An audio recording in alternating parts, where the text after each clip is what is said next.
Olá pessoal, tudo bem com vocês? Hoje nós vamos falar sobre mitos e saberes indígenas e africanos no Brasil. Antes da ciência, a mitologia e a religião vão buscar respostas para os acontecimentos que instigavam a curiosidade humana. Entre os assuntos principais, nós vamos ter aqueles relacionados ao surgimento do homem. Diferentes culturas, diferentes sociedades vão tentar explicar de forma mítica o surgimento do homem. Nós vamos ter o mito mais conhecido, que é o mito de Eva e Adão, o mito católico, mas além desse, nós vamos ter vários outros mitos que estão relacionados à cultura e à religiosidade de vários outros povos. Esses mitos, eles eram transmitidos de forma oral, de geração em geração. E eles são, na verdade, narrativas, histórias fantásticas em que animais, plantas e até mesmo objetos ganham vida na tentativa de explicar situações incompreensíveis aos seres humanos. Um dos principais mitos indígenas é o mito do povo Camaiurá. Eles acreditavam que o demiurgo chamado Mavut-Sinim, que seria a entidade que regeria todo o universo, teria entalhado os primeiros seres humanos da madeira do piquezeiro original.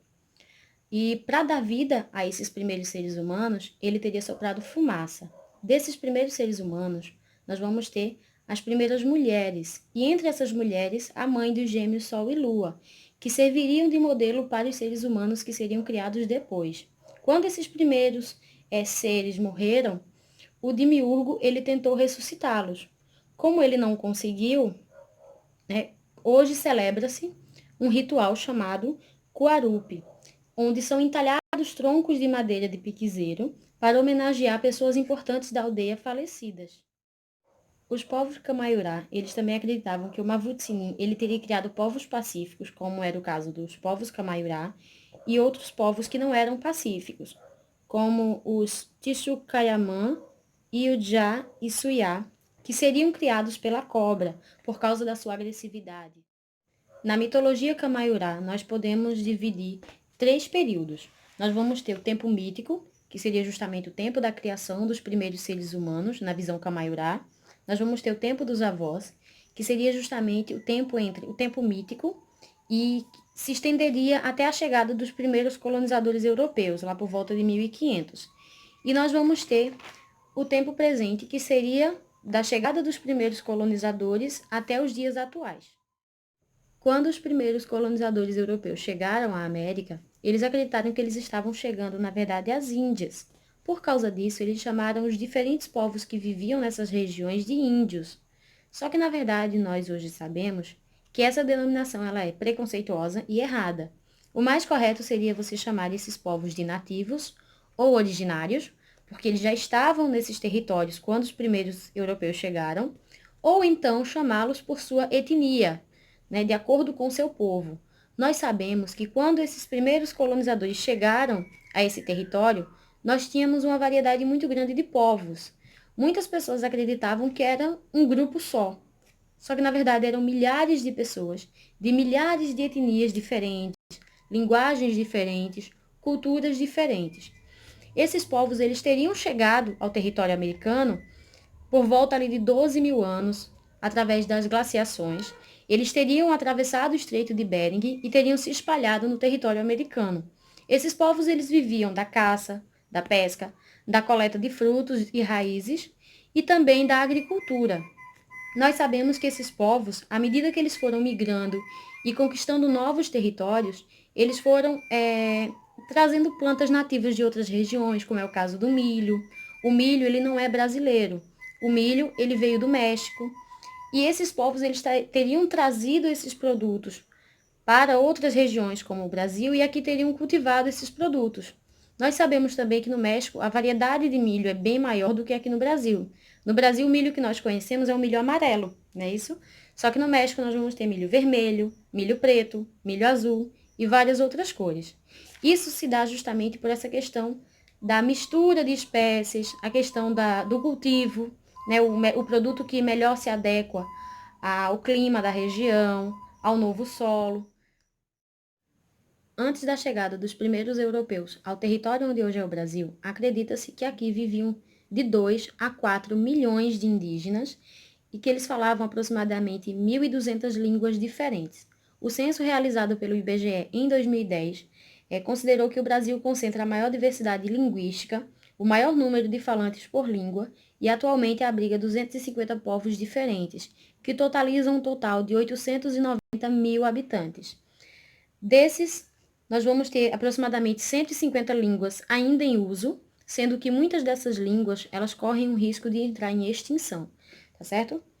Desse total aí de 890 mil habitantes, nós vamos ter 570 mil indígenas ainda morando em terras indígenas, terras protegidas pela FUNAI, e o restante desse pessoal teria migrado para zonas rurais ou urbanas.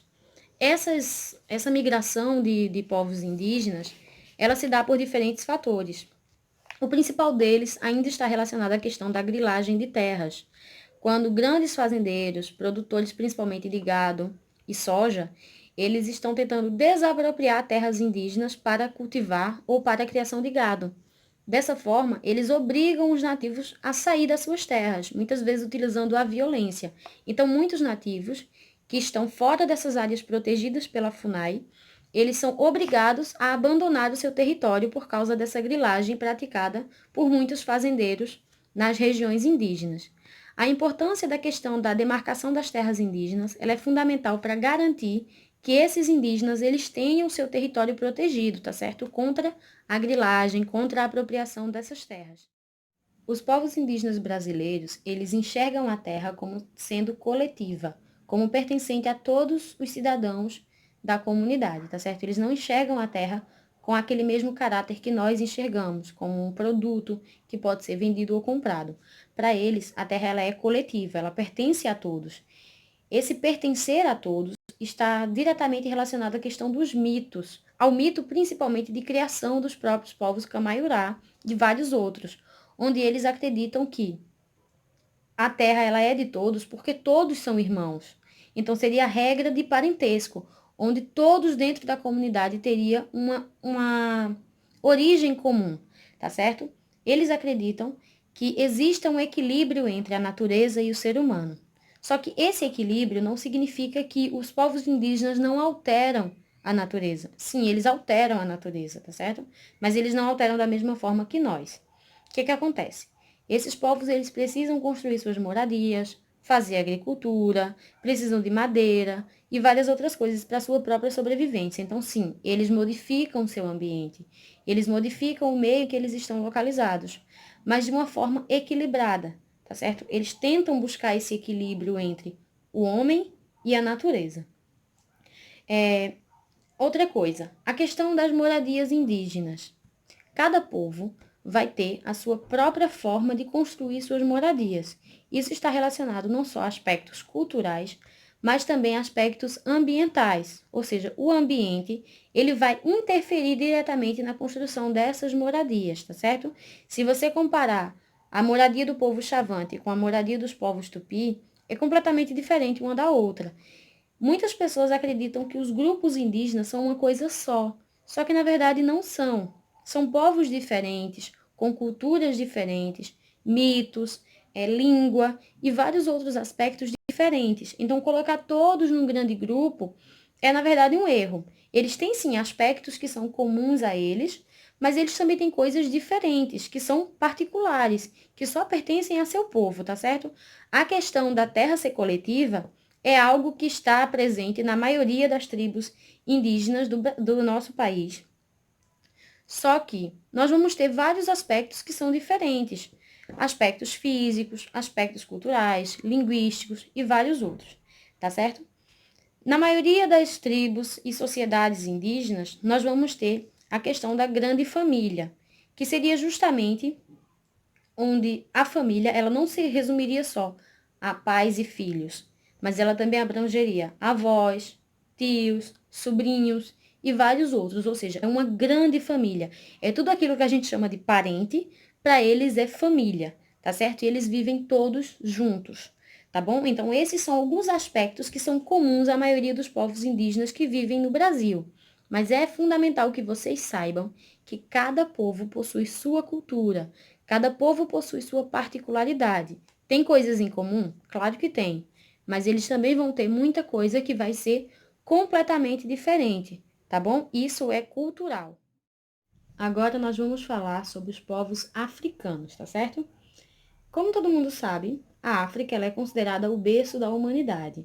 Só que muitas pessoas não sabem é que o continente africano ele é riquíssimo em diversidade cultural, diversidade étnica e principalmente diversidade mitológica.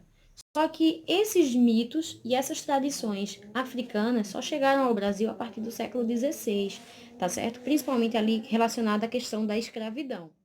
Muitas pessoas acreditam que o continente africano se resume somente a Egito, só que na verdade não é bem assim. Além do Império Egípcio, nós vamos ter outros impérios africanos, outros reinos e outros povos que vão se dedicar às mais diferentes atividades, não só comerciais, mas também a questão da mineração, criação de animais, e várias outras atividades no continente. Não só ali na região próxima ao deserto, mas em várias outras partes do continente, tá certo? Nós vamos ter grupos que vão praticar a questão do comércio diretamente com os asiáticos, com os europeus. Nós vamos ter povos que vão abraçar a cultura islâmica. Nós vamos ter diferentes culturas, diferentes religiões nesse cenário que é o continente africano, tá certo? Lembrem-se, é um continente muito maior que o Brasil. Se o Brasil, que tem proporções já gigantescas, tem tanta diversidade cultural, imagina o continente africano, né, que é um continente riquíssimo nas suas questões culturais, linguísticas, minerais e vários outros aspectos. Então lembre-se, a África, ela é muito mais do que somente o Egito. Agora nós vamos falar sobre a questão cultural africana. A cultura dos antepassados africanos, ela está relacionada ao culto aos orixás, que eram entidades baseadas nas forças da natureza, como a água, o vento, o trovão. Assim como os povos indígenas brasileiros, muitos povos africanos, eles transmitem as suas tradições, sua língua, seus costumes e sua religiosidade para as novas gerações de forma oral. Essa oralidade é tão importante para essas comunidades que existem até pessoas que são encarregadas dessa função. Essas pessoas normalmente eram pessoas mais velhas, principalmente homens. Elas vão receber o nome de griots. E esses griots, eles são as pessoas responsáveis por transmitir esse conhecimento para as novas gerações. Inclusive, a categoria de griot, ela é tombada pela Unesco como sendo patrimônio vivo da humanidade. Então, é de fundamental importância o conhecimento que essas pessoas mais velhas, que esses griots possuem, para não só a sua comunidade, mas para toda a humanidade. Porque como essas pessoas não têm uma tradição escrita, a oralidade para eles acaba sendo muito importante. Devido à sua intensa diversidade cultural, nós vamos falar sobre o mito de criação de um dos povos africanos mais conhecidos, que é o povo Iorubá. Eles acreditavam na existência de um Deus supremo chamado Olorum. Ele teria criado tudo o que existe no céu e na terra, os oceanos, os animais e as plantas, e ele seria dono de tudo o que existe. Por causa disso, ele não aceitaria oferendas, já que tudo lhe pertencia. Certo dia, Olorum ordenou a Oxalá que criasse os seres humanos, e assim ele o fez. Esse é somente um dos muitos mitos africanos, tá certo? Mas nós vamos falar agora sobre a questão do território. O continente africano ele é tradicionalmente dividido em duas grandes áreas. A primeira delas, que é chamada de África do Norte, ela compreende todo o deserto do Saara, e por causa disso ela é chamada de África saariana. E ao sul, nós vamos ter a porção de terra que vai ser chamada de África subsaariana, porque ela está logo abaixo do deserto do Saara. Ao sul do deserto do Saara, nós vamos ter uma faixa territorial chamada de Sahel ou Sahel. Ela está localizada na África Ocidental. Nesse território se desenvolveram importantes povos, como o Império do Mali, o Reino de Gana, Songhai e vários outros, não só reinos ou impérios, mas também povos tribais menores, mas não menos importantes. Alguns historiadores afirmam que essa extensão territorial que compreendia o Sahel, ele era justamente a mais visada pelos caçadores de escravos. Já que nós tocamos no assunto da escravidão, é necessário explicar para vocês alguns assuntos fundamentais. Primeira coisa, a escravidão não é algo recente, é algo bem anterior à questão da colonização portuguesa no Brasil. A escravidão, ela é utilizada por diferentes povos em diferentes épocas e ela não tinha uma face determinada. Nós vamos ter escravidão ali na Mesopotâmia, nós vamos ter escravidão no Egito, nós vamos ter escravidão em Roma, nós vamos ter escravidão na Ásia, nós vamos ter escravidão aqui na América. Então, não tinha uma face para a escravidão. A escravidão não era algo recente, não era algo novo, tá certo? Não foi algo que surgiu com os colonizadores portugueses. É algo que já vinha acontecendo em várias partes do mundo. E no continente africano isso não era diferente. Nós vamos ter o exemplo dos egípcios, né, que são os povos mais conhecidos, povos que praticavam a escravidão há bastante tempo, né? Nós vamos ter o exemplo dos hebreus, que durante 400 anos ficaram na condição de escravizados no Egito. Nós vamos ter escravidão por guerra, escravidão por dívida. Então, a escravidão ela tem várias faces ao longo da história. E é fundamental que eu explique a vocês a questão da escravidão dentro do continente africano. Já existia. Muitos povos, eles praticavam a escravidão principalmente relacionada à questão da guerra. Se um determinado povo perdia a guerra, seus sobreviventes eles acabavam virando escravos. Também existia a questão da escravidão por dívida, ou até mesmo a escravidão por questões de necessidade financeira, onde vendia-se algum parente, principalmente crianças, né, jovens, em troca de alguma lucratividade ou até mesmo de alimentos por causa da pobreza em determinadas regiões. Então, a escravidão já era algo praticado pelos africanos, tá certo? Diferentes tribos já praticavam. O que aconteceu foi o seguinte: quando os portugueses chegaram ao continente africano, eles viram nisso a possibilidade de fazer comércio. De que forma? Esses escravizados, eles iam sair bem mais barato para os portugueses, né? Porque eles podiam trocar por produtos como pólvora, armas de fogo e vários outros utensílios de ferro e pegavam esses escravizados e vendiam para outros continentes, como era o caso do continente europeu, o continente americano, 3 vezes ou até 4 vezes mais caro. Então, países como Portugal, Espanha, França, Inglaterra fizeram fortuna com a venda de escravizados. Lembrando que nós vamos ter muitos grupos africanos que já trabalhavam com o comércio de escravos, não só entre os diferentes reinos africanos, mas também com a Europa, com a Ásia. Muitos desses escravos, eles eram vendidos para trabalhos domésticos ou até mesmo para fazerem parte de haréns particulares. Era algo como se fosse um status social, sabe? Você poder comprar alguém de uma etnia diferente. Então era algo exótico, era como se fosse um status social. E isso já era praticado não só dentro da Europa, na África, na Ásia, mas em várias outras partes do mundo. Então era uma questão de status social. Você poder ter um escravizado de uma etnia diferente, você poder pagar por ele.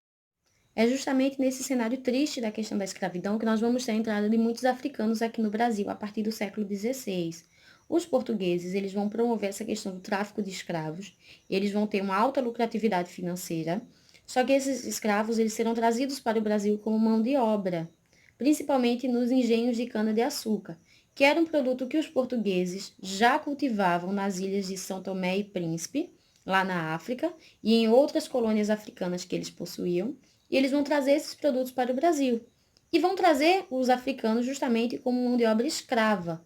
Aqui no Brasil, esses seres humanos eles vão ser castigados, vão ter longas jornadas de trabalho, em condições altamente insalubres, exploração, humilhação.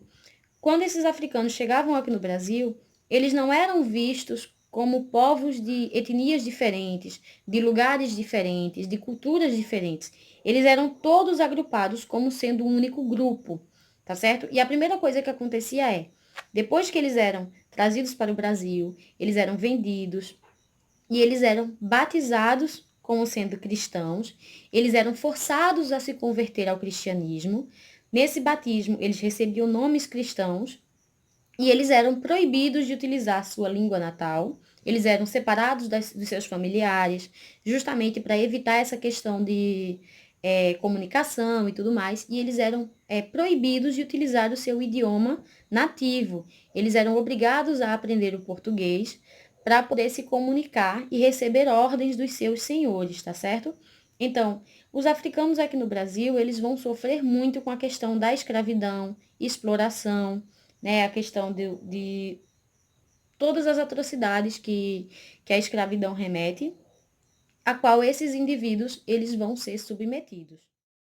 Além dos trabalhos nos engenhos de cana-de-açúcar, nós vamos ter trabalhos em obras públicas, nós vamos ter trabalhos domésticos e nós vamos ter também aquela categoria que eram chamados escravos de ganho, que normalmente eram mulheres, que eram chamadas de quitandeiras, onde elas recebiam a obrigação de vender produtos como frutas, doces e vários outros alimentos que elas faziam como forma de ganhar dinheiro.